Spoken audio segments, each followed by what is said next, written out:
Are you all having a good time? Ayo, battery behala. We gave you all to eat also. Are you all having a good time? Yes. I think you can do a little bit more better. Are you all having a good time? Yes. Okay. I hope we are not confusing you all or scaring you all away. Right? Isn't it nice to know in a world where each one of us look to find an identity, to know we have identity in God? We are the daughters of the Most High God. He's the King of Kings. If He's the King, what does that make you all? Princesses, yeah. Each one of you is a princess. I think you all should tell that to yourself. I am a princess. Yeah, that is the greatest identity we have, right? And it's amazing. It's a joy to be the daughter of the Most High God, right? When everything around us, everyone around us is trying to find where do we fit in, or do we fit in at all, right? To know you are created by the Most High God, right? As Neluni was saying about the hair, do you know, he says, I knit you together in your mother's womb. You're fearfully and wonderfully made. So don't let anyone else tell you otherwise. Right? If someone says, oh, your hair doesn't look good, you say, oh, so sorry. My Father created me to be perfect. I'm perfect in His eyes. Right? So, when we are daughters of the Most High God, that is our identity, right? And when we walk with Him, we walk in His timelines. Because He has a plan, He has a purpose for each one of our lives. We are not here by accident. Nothing in our lives happened by accident, right? So, now only I'm taking my message out. So all that was like an extra bonus for you all. So I would like answer. When I speak, I want answers. I will question you all. If you all answer correctly, I will give you all red stars. Right? Okay. So we all have a plan for our lives, right? And we set timelines for ourselves. Do you all do that? Yeah? Yes? No? Otherwise, I will get you all to stand and say yes and no. Right? We have timelines, right? We have plans, we have timelines, right? Example, when you should start working, who you should get married to. When I was very small, this was not in my this thing, but something, it just came to my mind. I thought, I used to pray over this actor. I thought, Lord, I think I'm like truly in love with him. I think, Lord, I think I should marry him. Can you please arrange that I could marry him? This went on for a little while, and then suddenly I realized, okay, Lord, I'm being a little bit impractical, no? Okay. And then He made my eyes fall on someone else. But somebody else also was eyeing that person. I was like, okay. But Lord, okay, right, Lord, I know this one. Have you all watched Karate Kid? Not the new Karate Kid, right? When I was growing old, it was the old Karate Kid. So I actually fell in love with that guy. So then I realized like it's not going to work, right? So I said, okay, Lord, I'm going to stop praying for him. But now this guy is actually a person I think will fit into my timelines. I think I'll have a chance. So I think I will, Lord, if it's your will, I think that's the one. Little did I know He was praying for me as well. So, and Bible says, love thy neighbor as yourself, which I took literally. And I fell in love with my neighbor. And we are married, happily married. I just celebrated 23 years of marriage. I'm not that old, right? Just because I'm saying 23, right? So we have timelines when we need to get married, when we have to have children. But walking with God, I realized He has a bigger plan, His timing, right? See, I'm no different than all of y'all. I also had plans. I set timelines for myself. And when I left school, just a out-of-the-box question, right? That box thing that, who likes to study? I don't know why you all put that question there. But thankfully, we found one person who liked to study, so, all right. So, when I left school, my dream was to work in a bank. So, outwardly, it was for me, I want to work in a bank, Lord. But inwardly, see, the Lord knows the desires of our heart. Inwardly, I said, Lord, I want to work in an international bank. But if anyone asks, where do you want to work? Oh, I want to work in a bank. So you know how easy it is, right, to get a job in Sri Lanka? So I started applying. I started applying to all the banks except the blood bank. I applied to all the banks in Sri Lanka. And Psalm 38 verse 9 says, God knows the desires of our heart. And I got the desired job that was really, my heart was really longing for. I got a job in an international bank. As this one introduced, I worked at HSBC. And I worked very hard. We were young, and I'm so happy to have met a lot of like-minded people, and our working hours were crazy, but we used to work with joy. Whether it's just tearing a statement, those days we were not like all hi-fi and technical and all, right? Even the bank statements, we had to tear, we had to fold. Luckily, they gave gum, otherwise we'll have to put that also. So we worked very hard, but I enjoyed every second of it, right?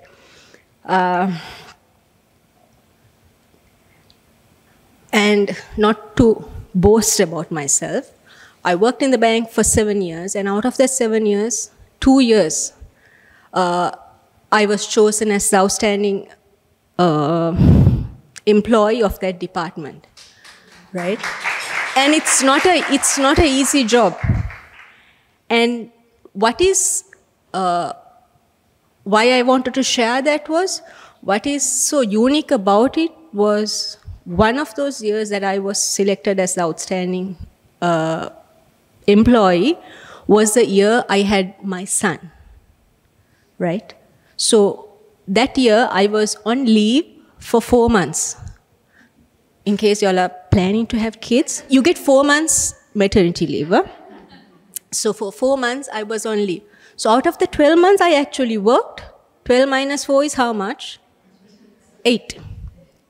For that 8 months, from that 8 months of work, they chose me. And that was a first, which created a lot of ripples. And everyone was like, others around were like, are you really, like, she didn't work for the whole year? But that's how the Lord works. He sees how much we put in, because I worked till the day before, I actually would have gone to work the day I had my baby also.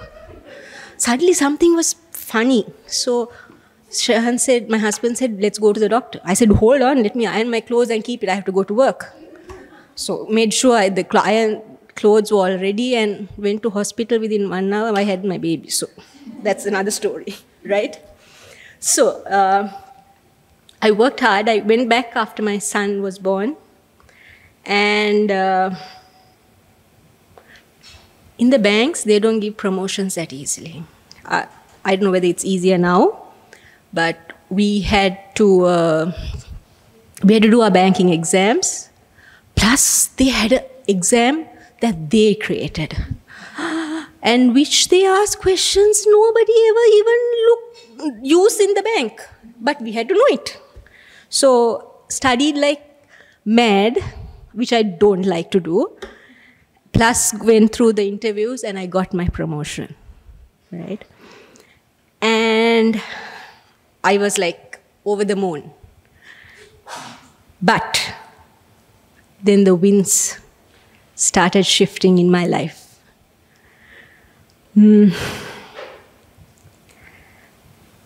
It was, my son was almost two and a half, I think. And I was at home, but my working hours were crazy. I used to work during weekends. And my son started falling sick quite often. But thankfully, my mom gave up her job so that she can be there to look after my son. So my son and my mother-in-law used to take turns. So 7 o'clock in the morning, I wash my son, feed, wrap him, drop him off at my mom's. I come back, it's about 7:38 in the evening. So he's all fed and washed. All I had to do was go home. By the time I went home, he's sleepy, just to put him into bed. But, so he started falling sick. So every other week, 1 week it'll be fever. Then I go back to work. The following week it'll be something else. It went on. So when that starts happening, I started getting a lot of pressure from the family around. What do you think they wanted me to do? Give up my job, right? And this annoyed me to bits. And it was really, really, really annoying. And I came to a point where my husband had to one day have an official date with me. He said, I'm coming to pick you up from work, we're going out for lunch, right? So he took me out for lunch and he said, okay, I know this is pricking you, right? Because so I was also thinking, okay, I loved my job, right? And it was like my second family. And also, we were just starting a family, right? So there were so many things, my financial, I was thinking. Then he said, no, we have to think what is best for our family. But I'm not pressuring you. It's up to you to do. But what I want to tell you is, okay, we will work out the numbers. I'm sure the Lord has brought us, because when we got married, like, we didn't have any money. When we started building our house, my house stands as a testimony to the Lord. We had 5,000 in the bank. Like, when I look at my house right now and say, Lord, you work miracles, right? So he said, okay, no, we will work it out, but I will leave it to you. And that was the time I went back to the Lord. I said, Lord, you knew the desire of my heart, right? And this was the job I wanted to do. But if you think that I should give up my job, I want you to give me that assurance and I want you to give me that peace. And I went on. I went on working till it came to a point where I knew I can't do it anymore. That was the time the Lord gave me that peace to say, now is the time. I am glad I waited because when I gave my resignation, though it was hard as hell, as a person, I was at peace, right? Because if I didn't have that peace to let go of my job, I would have ruined my family. I would have created so much of, I would have ruined my marriage because I would have been so annoyed and I would have taken it out on my husband. Right? So what I want to tell you all is, in life, we all have to make choices. Right? There are stuff which are easy, but there are stuff which are really hard. If anyone asks me right now, what was the most difficult choice you have had to make, I think this would be one of the most difficult choices, decisions I had to make. But now I'm looking back and I'm glad I did it. Because time goes so fast. My son just graduated from uni last week. When I look at him, I say, wow, I gave up my job for you and now what are you doing? You have finished, right? But it's amazing. But what I want to leave with you all is because you all were asking, do we have to, oh no, she also had given up the job. That doesn't mean you all have to give up the job, right? Sulo said, Sulo was not asked to give up the job. Each person has a different calling. But whatever the decisions you have to make, ask the Lord to direct your steps. And move only when the Lord gives you that peace. Right? When my son was 3 years old, I gave up my job and took up a full-time job as a mother, cleaner, driver, you name it, I was it.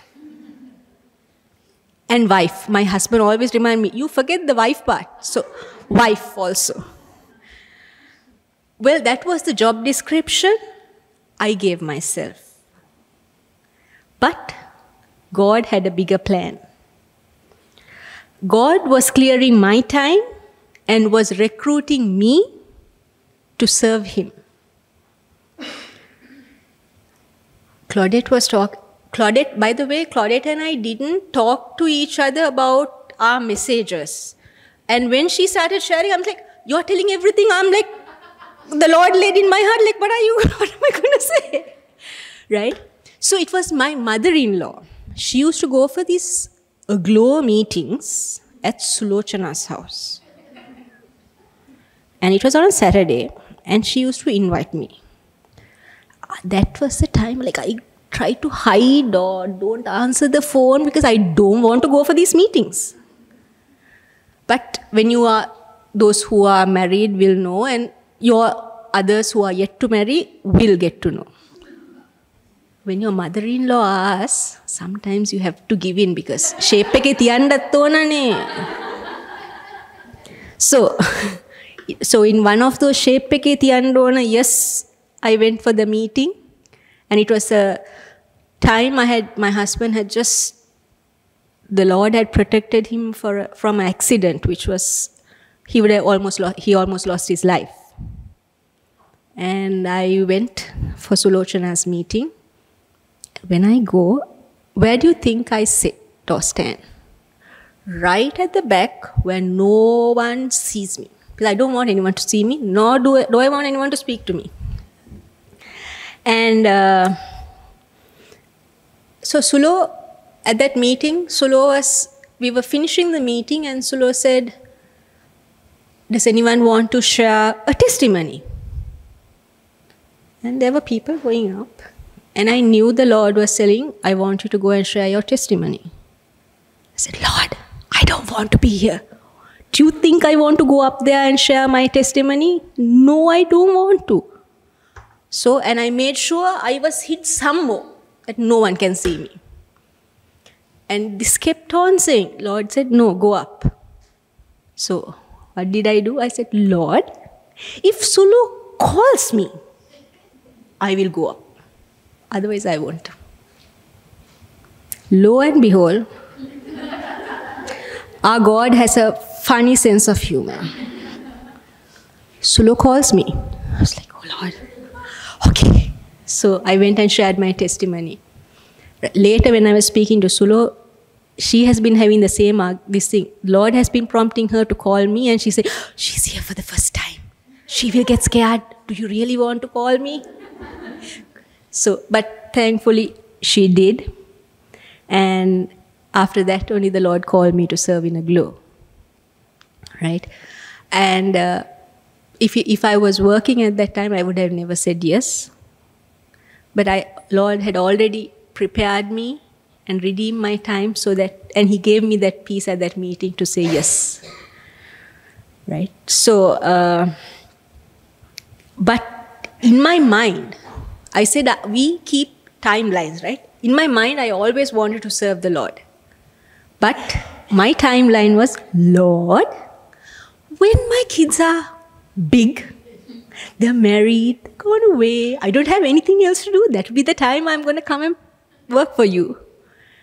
Maybe I will have a little gray hair. So when he called and I said, Lord, I don't have gray hair still. I'm 28 only. Really? But he gave me the peace, and when I spoke to my husband, he said no, he won't. He gave me his blessing. He said, no, go ahead. So that was my reconfirmation.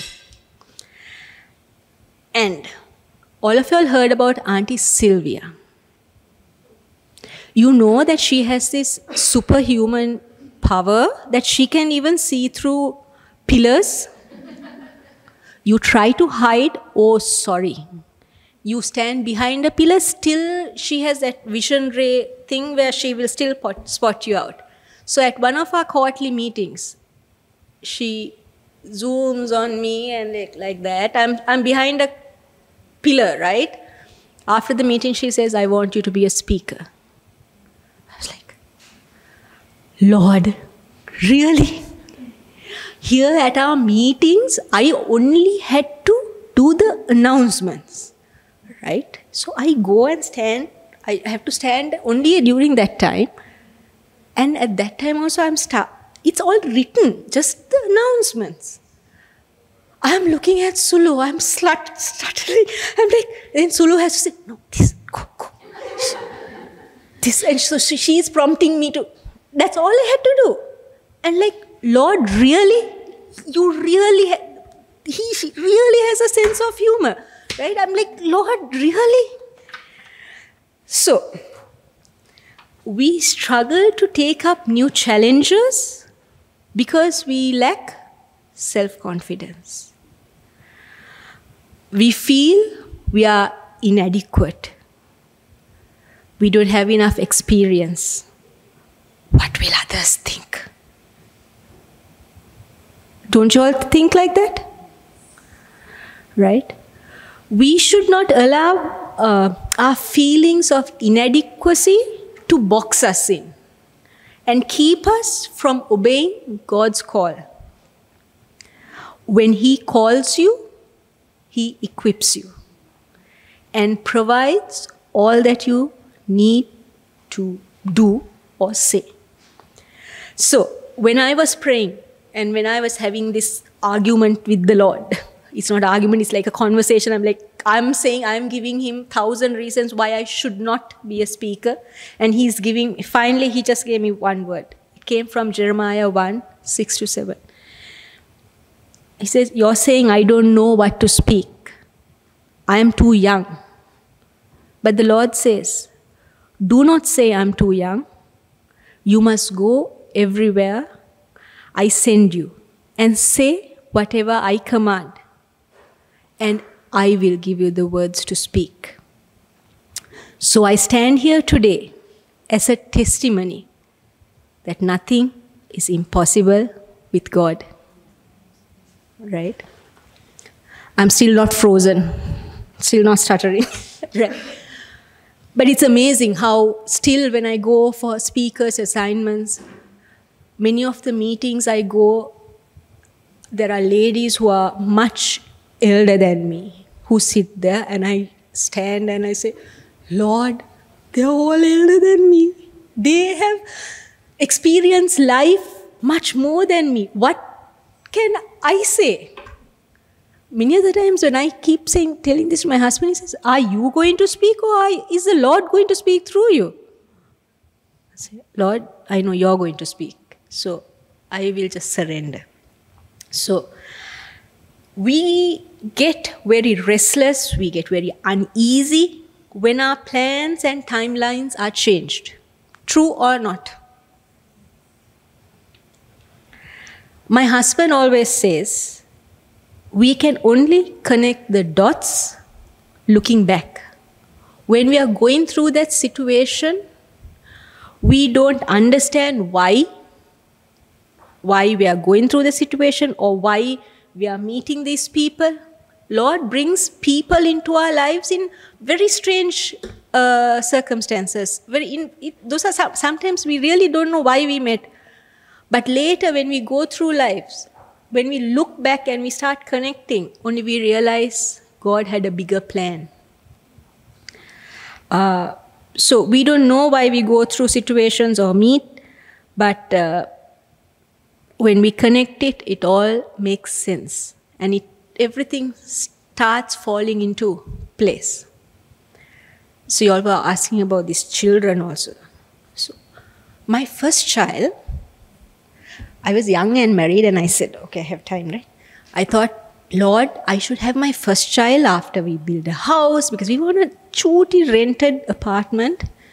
And we had just one room. We didn't have too many furniture. So Lord, when we build a nice house, it's the time we have to have our child.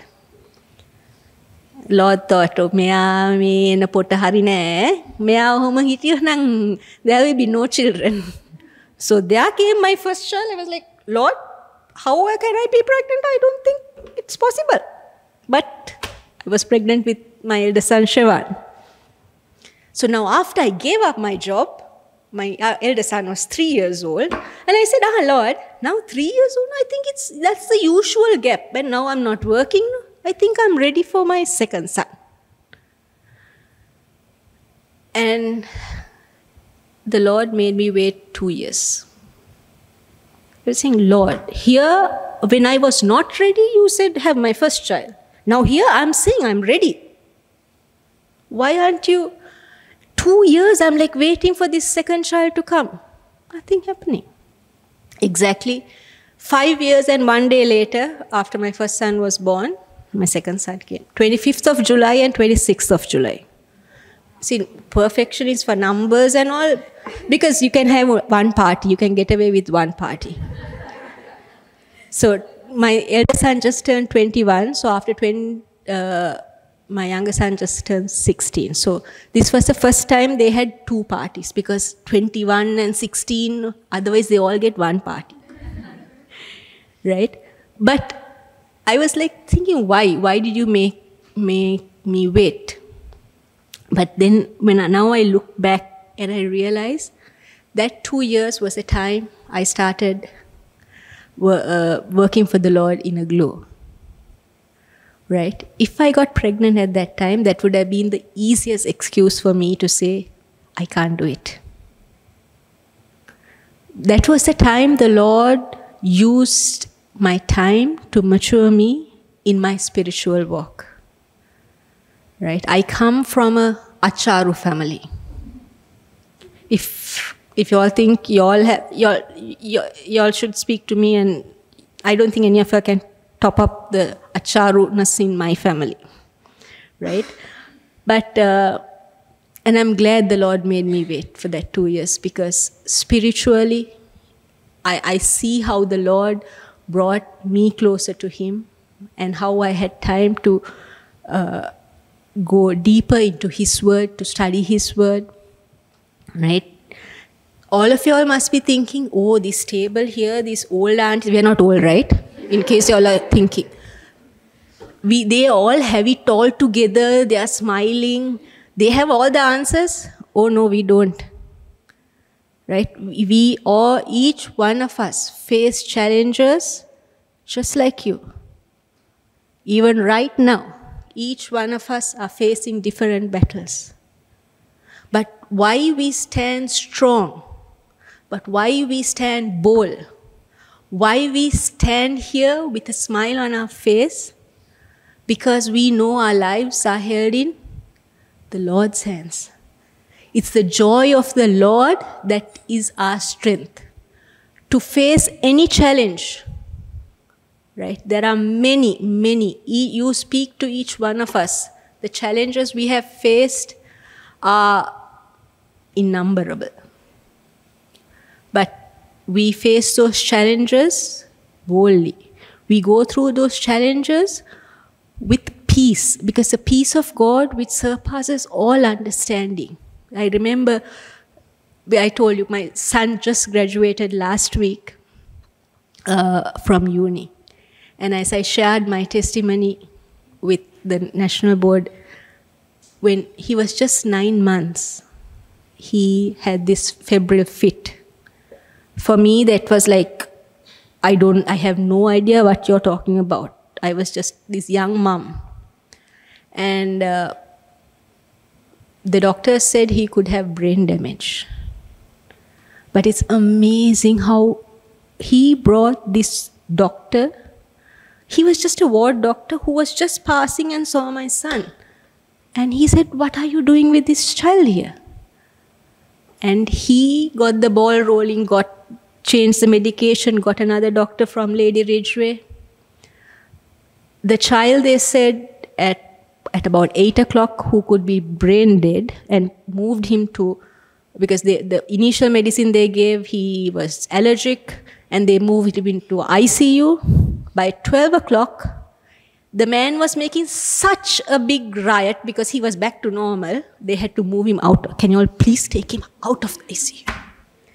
And for me to stand at that graduation last Friday, for me it was more than his educational qualification. For me, it was a celebration of God's goodness over his life.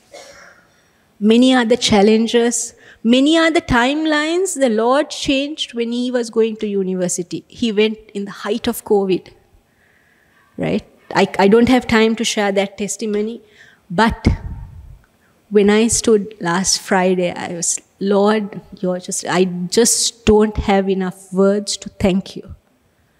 Because many other times I have been questioning the Lord, why isn't this happening? Why isn't this moving?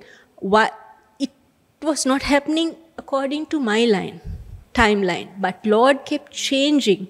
When I looked back on it, I realized he was protecting my son. Right? So, what I want to leave with you is, have plans. Dream big. Don't think you have to always give up your job, right? Have whatever the plans, the dreams you have, leave it at the feet of the Lord. My husband is my greatest inspiration, so you will hear a lot of things my husband says. He always says, "Write your dreams and your plans with the pencil and give the eraser to the Lord. He will adjust the timelines." Because when we make our plans and our dreams, we see only now. Right? We see now when just maybe 2 years. But the Lord sees the end. Right? He knows what you will go through. He knows what He's going to protect you from. So when He changes those timelines,